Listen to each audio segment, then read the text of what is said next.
Hey, this is Ragamuffin Jim. I promised myself I was never going to do this on this channel. This channel was going to be about woodworking and only about woodworking or whatever goofy thing happened to pop into my head. I live in Midland, the town that yesterday had, or Friday, had a mass shooting event, something that hasn't really happened here in Midland, that left two people dead, and I believe the last count was 10 wounded. And I've listened to some people say some things, saw some things on the news and whatnot, talking about how people, the gun control folks got all started in about gun control and all that. And I think the answer is a little more sublime, to tell you the truth. I think we're a nation that has lost God. We gave up God. And I'm not talking about a particular branch. I don't care what branch or franchise you're a part of. Be a Baptist, be a Church of Christ, be a Catholic, be a Mormon. That's between you and God. But I think we lose sight in America because we are so bent on individualism that we forgot how to be members of a community. We moved to Midland in 1972 or 73, and Midland was a third of the size that it is now. And we are populated with some extremely rich people, and a whole lot of us are self-absorbed. Hey, look at what I do, look at what I did, look at what I built, look at me. We're individualists.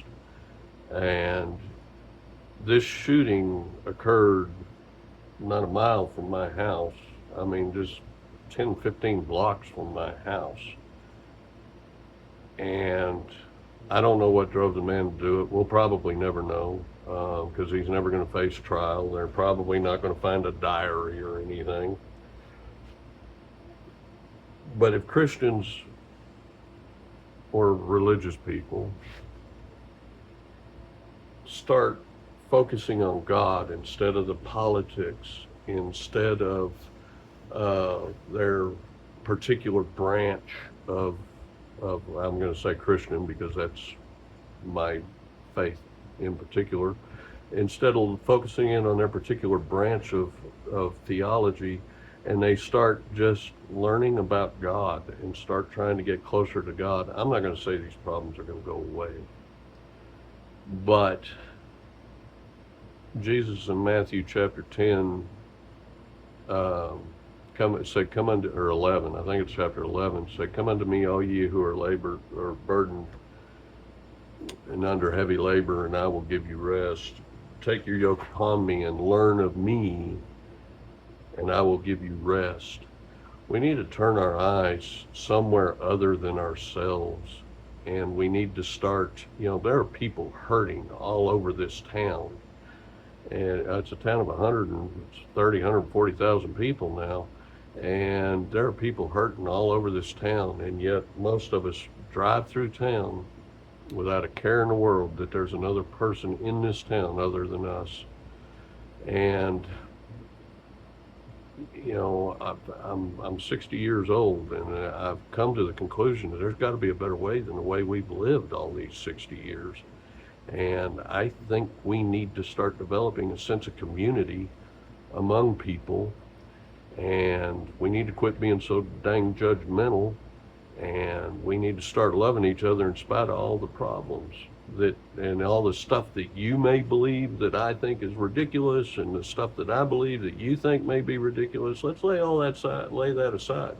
The only way we're going to get through the situation that we are currently in this country and in this world is if we just start acting like human beings towards one another and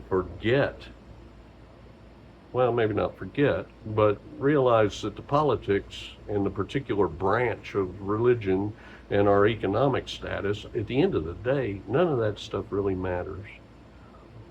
Jesus said, I believe it's in Mark chapter 9.